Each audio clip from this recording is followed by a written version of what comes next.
142편 우리 앉아서 교독하겠습니다. 내가 소리내어 여호와께 부르짖으며 소리내어 여호와께 간구하는도다. 내가 내 원통함을 그 앞에 토로하며 내 우환을 그 앞에 진술하는도다. 내 영이 내 속에서 상할 때에도 주께서 내 길을 아셨나이다. 내가 가는 길에 그들이 나를 잡으려고 올무를 숨겼나이다. 오른쪽을 살펴보소서. 나를 아는 이도 없고 나의 피난처도 없고 내 영혼을 돌보는 이도 없나이다. 여호와여, 내가 주께 부르짖어 말하기를 주는 나의 피난처시요 살아있는 사람들의 땅에서 나의 분깃이시라 하였나이다. 나의 부르짖음을 들으소서. 나는 심히 비천하니이다. 나를 핍박하는 자들에게서 나를 건지소서. 그들은 나보다 강하니이다. 같이요. 내 영혼을 옥에서 이끌어내사 주의 이름을 감사하게 하소서. 주께서 나에게 갚아주시리니 의인들이 나를 들으리이다. 아멘. 표제에 보면 다윗이 굴에 있을 때 지은 마스길 곧 기도 이렇게 되어 있습니다. 다윗이 원수들의 손에 의해서 사울일 수도 있고요. 아들 압살롬의 쿠데타였을 수도 있고요. 어쨌든 피할 때 성경에 보면 굴에 있었던 것이 두 번 나오는데요. 사무엘상 22장과 24장인데 아둘람 굴에 있었던 적이 있고 엔게디 굴에 있었다고 기록된 적이 있습니다. 어쨌든 그때인지 아니면 또 다른 이스라엘은 굴들이 많아서 피하기 좋은 그런 곳이었는데요. 어쨌든 굴에 있을 때 마스길이라는 말은 교훈시라는 뜻입니다. 가르칠 때. 시편 32편 8절에 내가 너의 갈 길을 가르쳐 보이고 이 가르쳐 이게 마스길입니다. 또 47편 7절에도 보면 지혜의 시로 찬송할지어다. 지혜의 시 이렇게 번역된 단어도 마스길입니다. 그러니까 지혜롭게 가르치는 시, 마스길, 교훈시라고 말할 수 있겠죠. 네. 시편이 150개가 있는데 그 중에 13편이 마스길이라는 표제어로 되어 있습니다. 그렇게 가르쳤던 교훈시이고 기도입니다. 142편을 보면 정말 절망적인 상황에 사면초가라는 단어가 떠오릅니다. 시편 142편이 정말 사면초가의 위기 속에서 절망적인 때 어떻게 하나님 앞에 나아가야 되는가를 가르쳐주는 시죠. 1, 2절은 아마 자기 자신에게 했던 이야기인 것 같고 3절부터 7절은 하나님에게 하는 말 같아요. 내가 소리내어 여호와께 부르짖으며 소리내어 여호와께 간구하는도다. 큰 소리로 하나님 앞에 부르짖은 거죠. 부르짖고 간구하고. 왜일까? 2절에 보면 내가 내 원통함을 그 앞에 토로하며 내 우환을 그 앞에 진술하는도다. 왜 큰 소리로 하나님 앞에 부르짖냐면 너무 원통해서. 하나님 앞에 토로하며 이 말은 푸어아웃이에요. 토해내는 거예요. 생각해보면 너무나 원통하고 우환은 걱정 근심이잖아요. 그 근심이 있을 때는 이미 탈진한 상태잖아요. 너무너무 힘들고 몸도 마음도 지쳤을 때 그럴 때 힘들 텐데 왜 소리내어서 막 목 놓아서 울부짖을까요? 그렇지 않아도 힘든 상황이면 소리내고 소리 지르고 이러면 더 힘들 텐데 그러지 않으면 속이 풀리지가 않아서 그래요. 하나님 앞에서 토해내지 않으면 마음이 슬프니까 그냥 조용조용 기도할 것 같은데 그렇게 하지 않으면 속이 답답해서 사무엘의 어머니 한나가 나는 마음이 슬픈 여자라고 여호와 앞에서 내 심정을 토해냈다고. 대낮에 술 먹고 그런 게 아니라고. 분인 나이에 막 이렇게 괴롭힌 또 자기는 아이가 없는 불임인 상황에서 다른 여자가 그렇게 힘들게 하니까 마음이 슬픈 여자라고.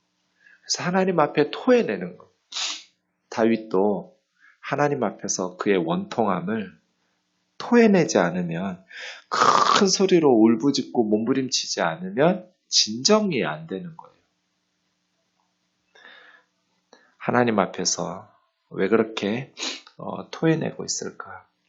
3절, 내 영이 내 속에서 상할 때, 영혼이 상했기 때문에 주께서 내 길을 아셨나이다. 주님이 나의 인생길을 알고 계십니다. 그러니까 세상 사람들은 이해하지 못하고 세상 사람들은 몰라줘도 주님은 내 마음의 상태를 알고 계시는 거죠. 그래서 하나님밖에 알아주실 분이 없으니까, 하나님밖에는 돌봐주시고 들어주실 분이 없으니까 세상 이 사면초가라고 그랬잖아요. 세상 사람들에게 어떻게 위로받을 데가 없어요. 그때 하나님 앞에 토해내는 거죠. 왜? 하나님은 내 마음을, 내 상황을, 내 인생길을 잘 아시는 분이니까. 내가 가는 길에 그들이 나를 잡으려고 올무를 숨겼나이다. 그래서 굴 속에 들어있는 거죠. 내 인생길에서 나를 무너뜨리려고 올무를 숨겼습니다. 하나님은 내 마음 상태도 아시지만 내 원수들의 상태도 알고 계시죠. 그들이 어떤 짓거리를 하고 있는지도 하나님은 잘 알고 계세요. 그리고 나서 이제 현재 상황이 4절부터 나오는데요. 오른쪽을 살펴보소서. 왜 오른쪽을 살펴보라고 말하냐면 도울 자를 찾는다는 뜻이거든요. 우편을 본다는 것은. 언제나 하나님은 궁핍한 자의 오른쪽에 서사 의로운 오른손으로 이렇게 말씀하시거든요. 그러니까 오른쪽을 살펴보소서 이렇게 하나님 앞에 얘기하는 거는 오른쪽을 왜 보라고 말하냐면 도울 자를 좀 자기가 하나님의 도울 자거든요. 도울 자를 찾아주소서.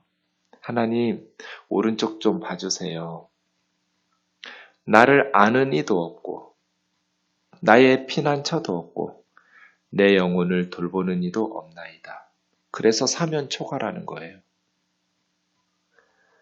지금 나를 아는 이가 없어요.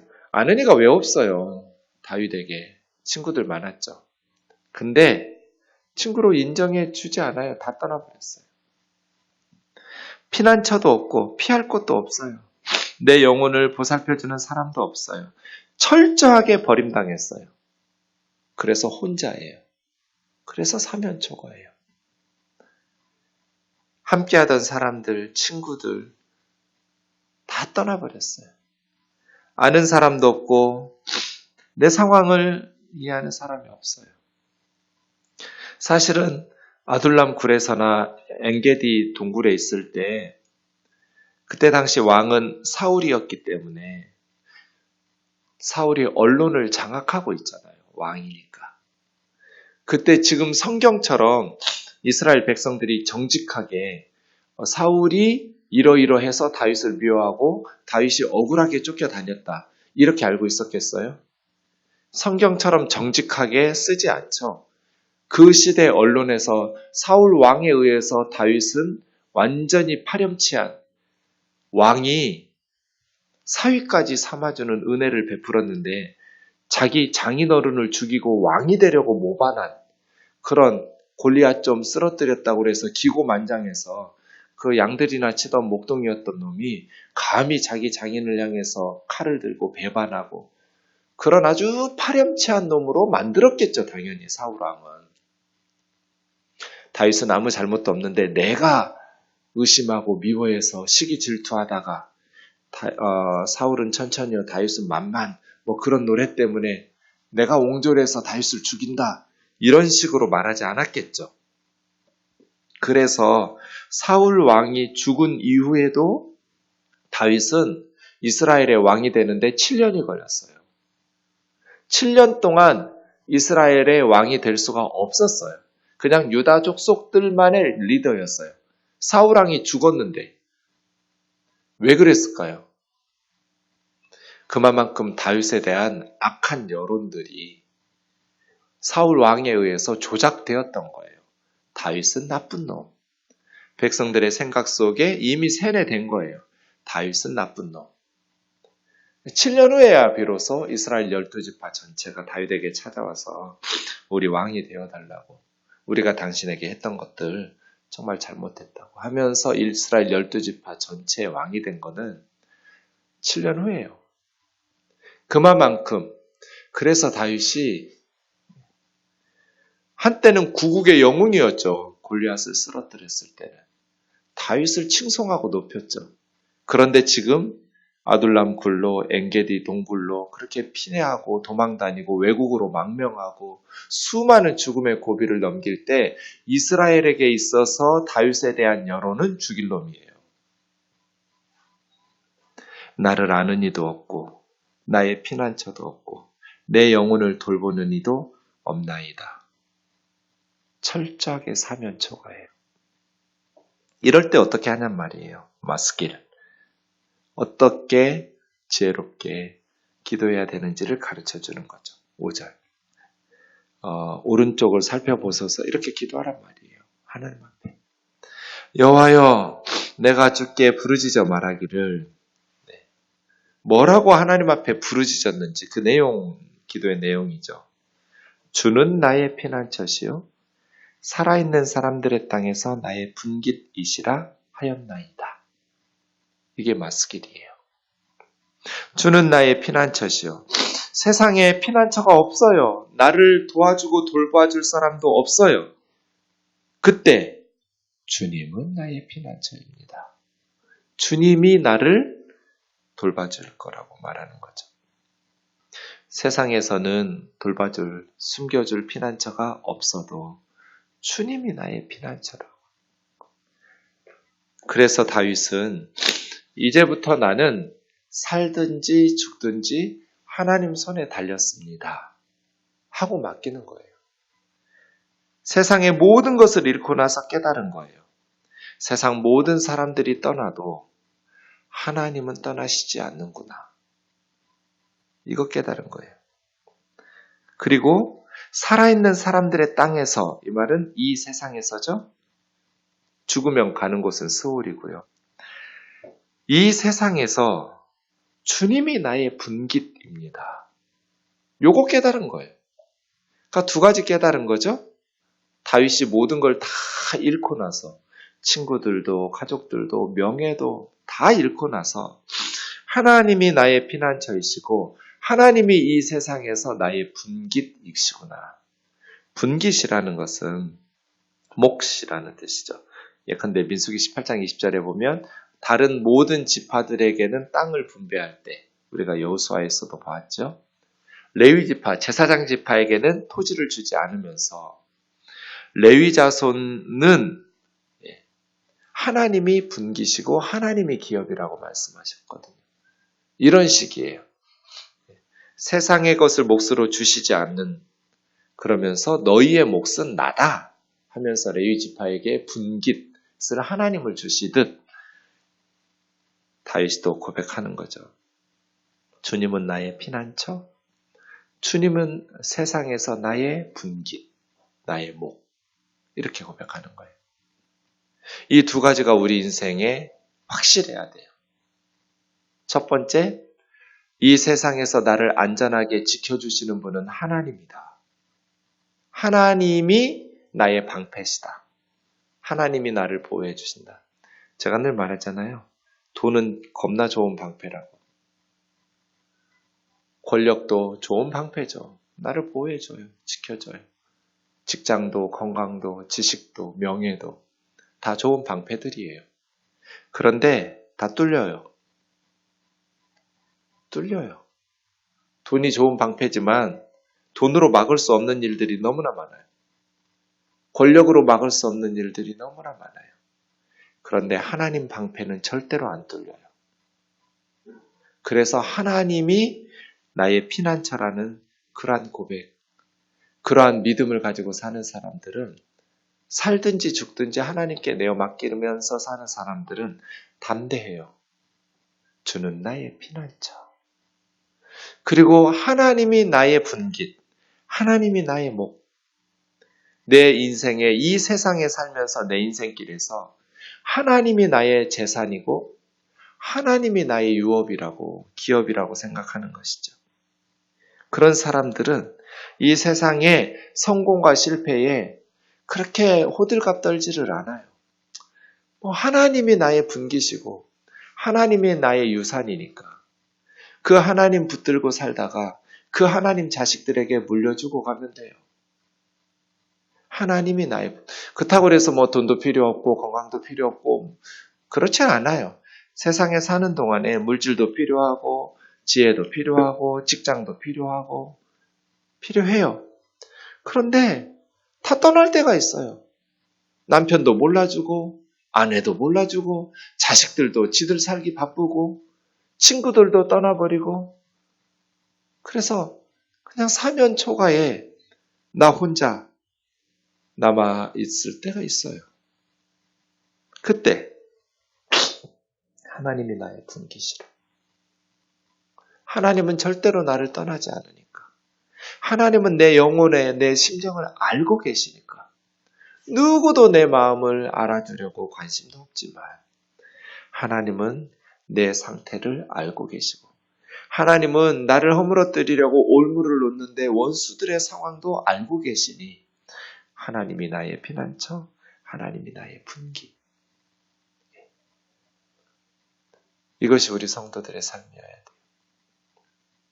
왜 하나님께서 아브라함에게 이삭을 모리아산에서 번제물로 바치라고 했겠어요? 하나님이 주셔놓고. 이삭이 죽고 나면 모리아산 하나님 하나 남아요. 아브라함의 인생에 뭐가 남아요? 그 많은 재물과 이런 게 무슨 의미가 있어요? 이삭이 죽고 나면. 그러면 이삭이 떠나고 나서 아브라함은 어떻게 살아야 될까요? 하나님 한 분 붙들고 사는 거예요. 그게 우리의 신앙의 숙제 같은 거죠. 하나님이 주셨지만 그런 것들이 다 사라져도 나 혼자 남아도 여호와는 나의 피난처, 여호와는 나의 분깃 이런 고백하면서 끝까지 주님 천국에서 부르실 때까지 사명을 감당할 수 있냐? 우리의 마지막 시험은 이삭을 번제물로 바치는 거거든요. 그리고 하나님 한 분만 남겨놓는 거예요. 열심히 이삭 해야 돼요. 하나님 주신 사명과 비전을 충성스럽게 게으르지 않게 감당해야 돼요. 그러나 그것이 우상이 될 수도 있어요. 이삭이. 하나님 주신 선물이. 그것이 하나님보다 더 중하고 더 귀하고 그것이 내 인생의 분깃이고 의미별로 착각할 때가 있어요. 그걸 번제로 바쳐야 돼요. 하나님 앞에 올려드리고 하나님 한 분만 딱 남겨놔야 돼요. 그래서 저는 교회를 위해서 제 젊음을 바쳤어요. 제 모든 것을 교회에 위해서 쏟아부었어요.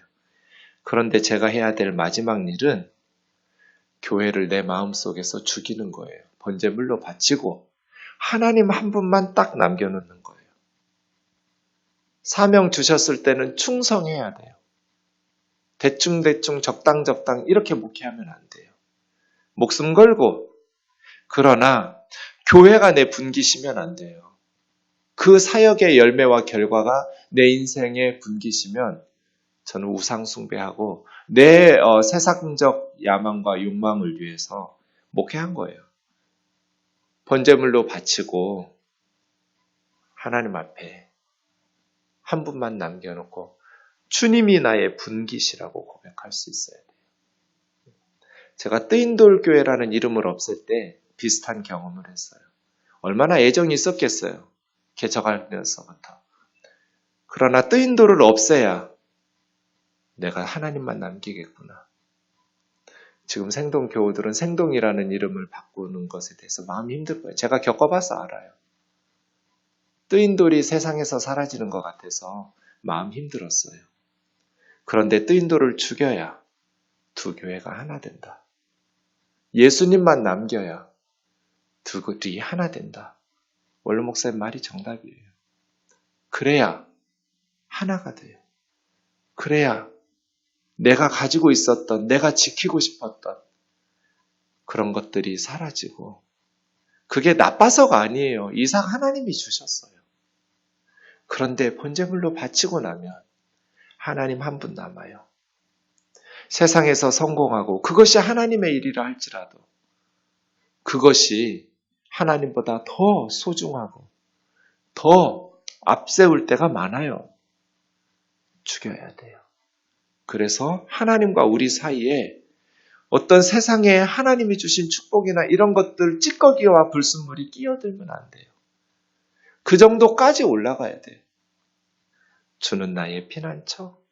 주님이 이 세상에서 나의 분기. 주님 외에 내 인생에 남은 게 없다고.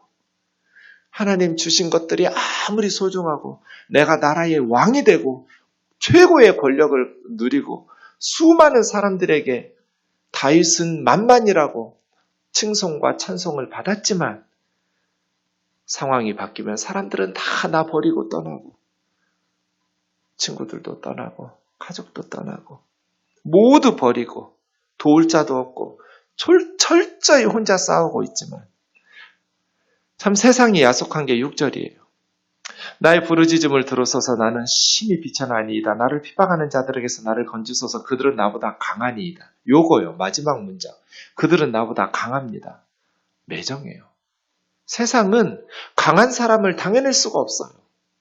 그 힘이라는 게 너무나 매정해요. 강한 것이 옳은 것을 이긴다. 그건 정치평가가 쓴 우리 한국 정치에 대해서 쓴 건데요. 옳은 것이 이겨야 하잖아요.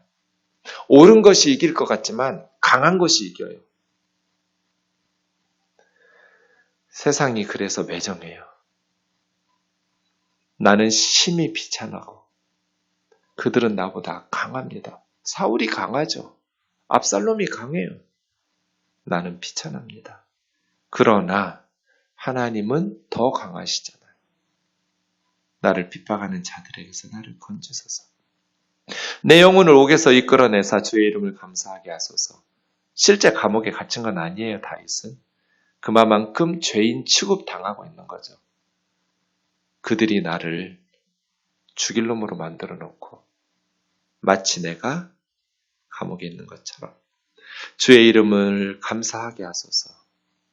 주님이 구원해 주신 그 구원.